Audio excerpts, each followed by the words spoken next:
Alright, plain and simple. Your life is the sum total of what you can tolerate. What you experience, what you feel, what you think, your financial situation, your relationships, anything that could be in the category of your life, it consists of realities that you are able and willing to tolerate.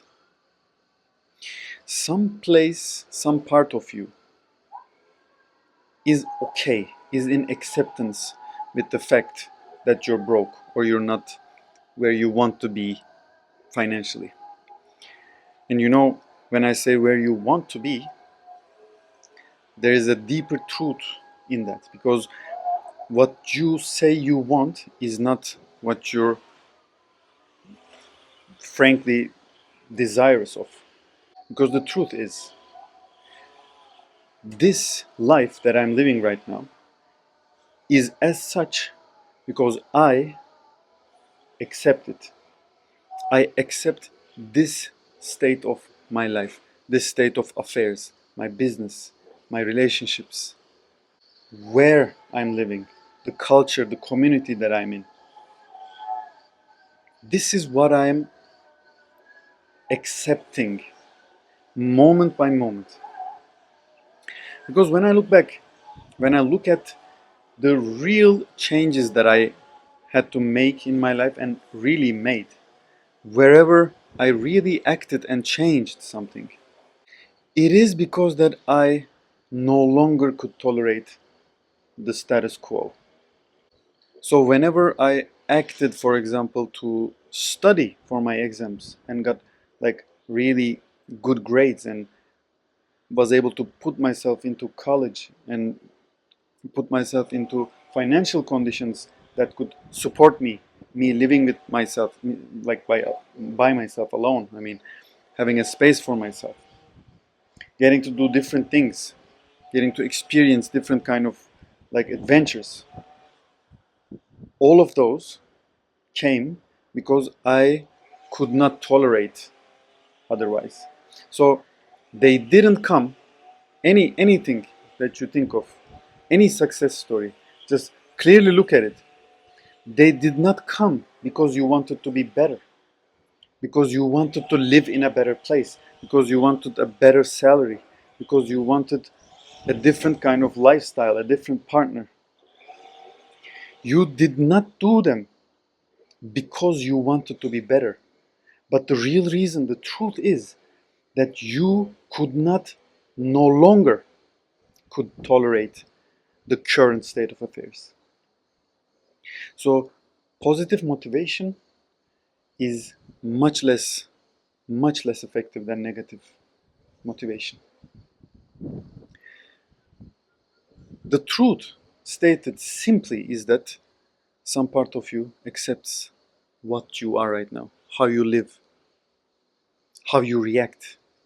Some part of you is desirous of the loop that you're in, is desirous of the same patterns driving your life, the same patterns affecting you and making you scared. You are scared because you expect your patterns to show up in certain conditions, in a relationship, in a stressful moment, in a public location. You know that you're going to be triggered. And what do we do when we know that we have patterns that, govern us? We are at the mercy of these patterns. What we do, we go to therapy. We ask, how do we get rid of these patterns? And it's only logical to ask this question. Only logical. I've been asking this question for the last 20 years of my life. How do I become better? How do I become a better partner? How do I become a better engineer, musician? How do I better promote myself? And look for the answers outside. Like, okay, it's only logical to think that, I go to a person who already did those things, with some kind of success, and I ask them, and I do what they have told me to do, and then it would happen for me. The path is clear, isn't it? But the reason that the path is clear is that that path is in the past. That path has already happened. That is a dead path. That is a dead end. Even moment by moment, our bodies change. We change. And even the person who took that road and succeeded in it by some measures, he would not be able to do it again with the same principles and same actions, because the times have already changed. It is already dead. And the reason that we are not getting what we want and what we really want is another topic of discussion. But let's say it's freedom. Let's say it's the fact, it's the understanding, it's the embodiment that we know that we have lived this life. We have lived this life. I have lived. To be able to say this right before when I'm going to die. I have lived. I have lived. And the reason that we're not there yet is first, that the desire to be there is not yet mature enough to manifest. Second is that the desire to be right where I am right now is more prevalent, and that I am in acceptance of where I am right now. This is a truth. This goes for you too. Look at your life. Wherever you think you're not at the place where you want to be, the truth is that you're in acceptance of your conditions right now. And this truth, this awareness, is the key that would make you really embody the feelings that arise that arise in this moment in connection to your conditions. The only way out of your conditions is that you're pissed at your conditions right now. Really pissed. And there is nothing wrong with being in acceptance of your conditions. There's nothing wrong with that. The fact that you go to Instagram and see another guy with a six-pack and $1 million does not mean that you should also want them. And the fact that you want them is only because with the six-pack and with the $1 million, the social acceptance that this guy is getting is something that you admire. And the only reason that you admire that guy who is quote unquote successful is that because you think that that will solve your problems. Your problem of life is not solvable by money or by social status. And the only person that can give you permission to be okay with what you are right now is you.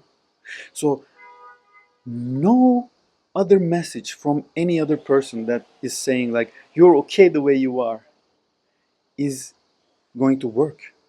Even you affirming 1,000 times every morning that you are okay the way you are will not work, because it's just saturating your mind with another thought, with another thought, with another thought.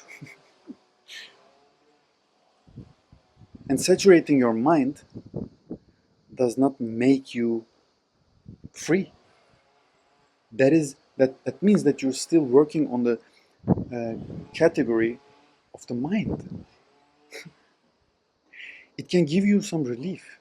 You can do some breath work and you can do some affirmations and you can get some relief. Ah, I am really okay. The way I am okay. But you already know what is going to happen. The next thought will be that you're not okay. The moment you check Instagram again, you're going to compare yourself to another, and you will feel inadequate. You will feel that.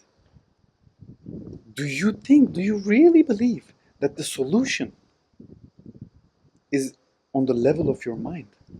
Do you really believe that doing affirmations will work, will like really change your paradigms, your defaults? Because like the city you live in can change, your partner can change, your job, your economic, financial state can change, but default, you will default to your settings. You will default to same loops if you do not see them, if you're not aware of them. If you're not aware of your loops, you will continue to believe that money will solve your problems because you will believe that you have money problems. You will go out of your relationship and start a new one because you would think that you're having relationship problems. We only have me problems. There is no problem other than the inner.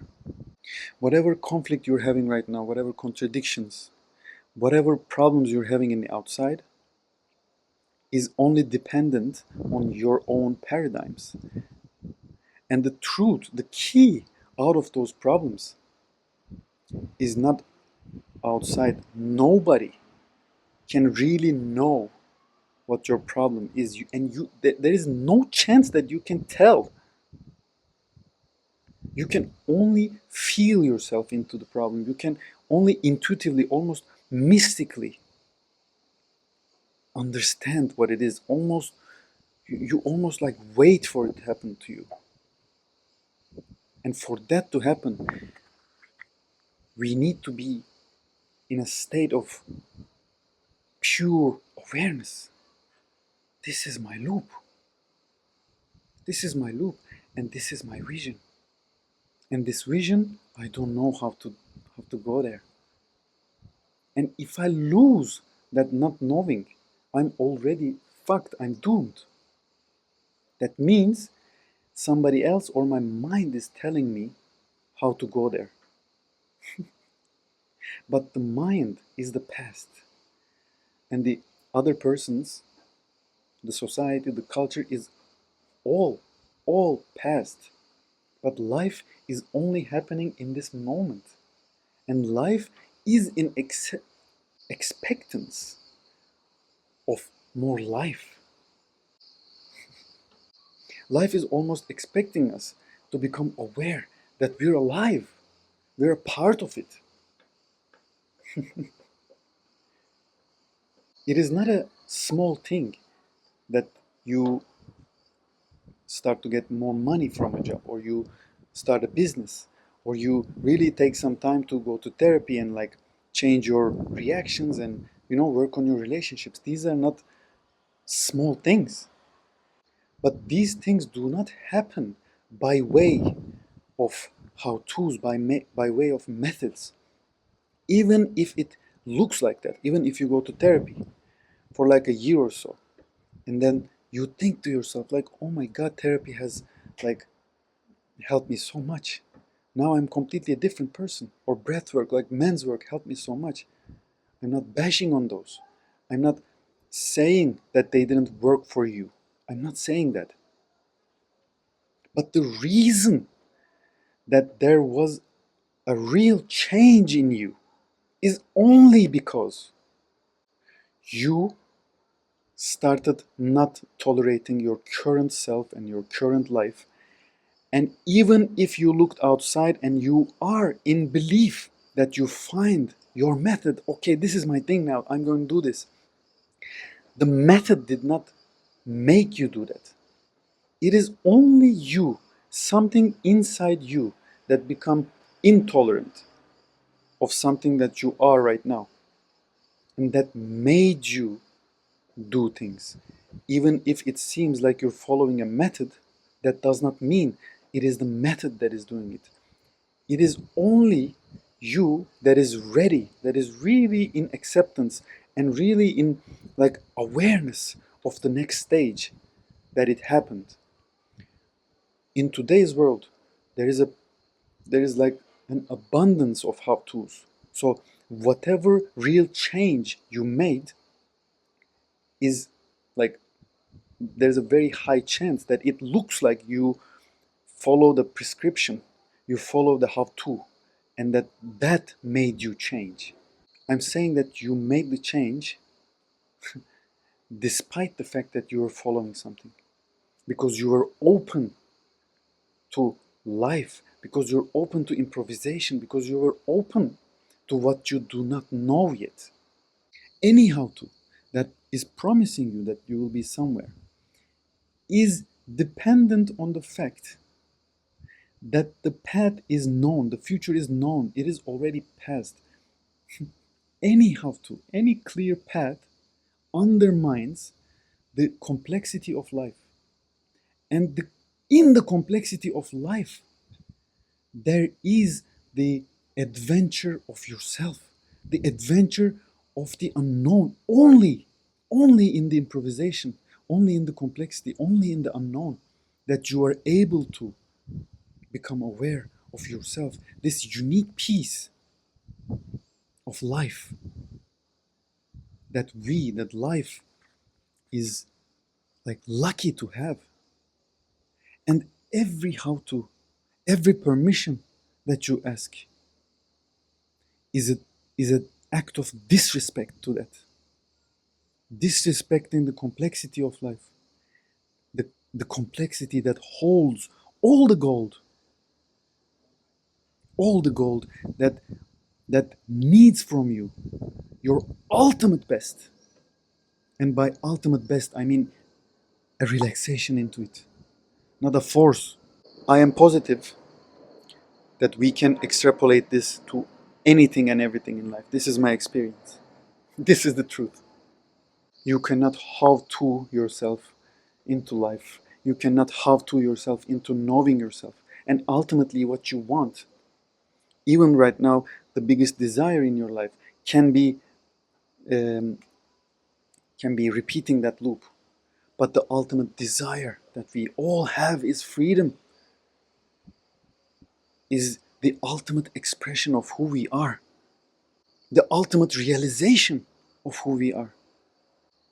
And whatever that is, will not we will not express that. It is unexpressible. We will not try to express that. It's like there is no reason to talk about if God exists or not. That is like a redundant question. That is the wrong question.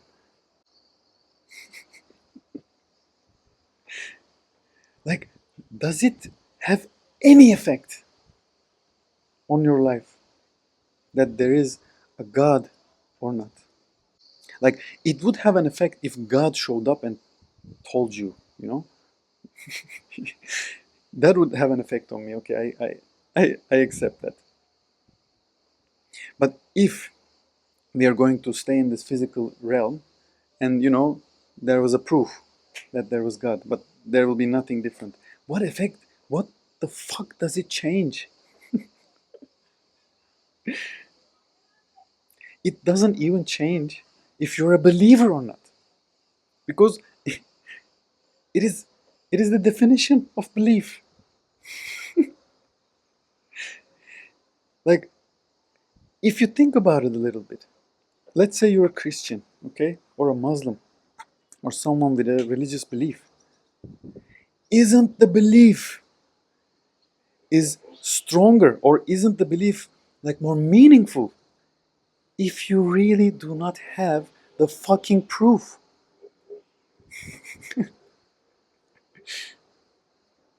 But the truth is this: in this lifetime, the only God that you will ever know, the only God you will ever know, is in you. In in you, whatever it is in you. You're not going to talk to any other God, like God in the heavens or something. This is the truth. Like, All right, I mean, I totally respect a believer, but for me, it is irrelevant. I cannot find. If it was irrelevant, I would totally accept that. But it is irrelevant. It is irrelevant in the sense that I do not have to like ever talk about it. I do not have to ever make someone else believe like me or not believe.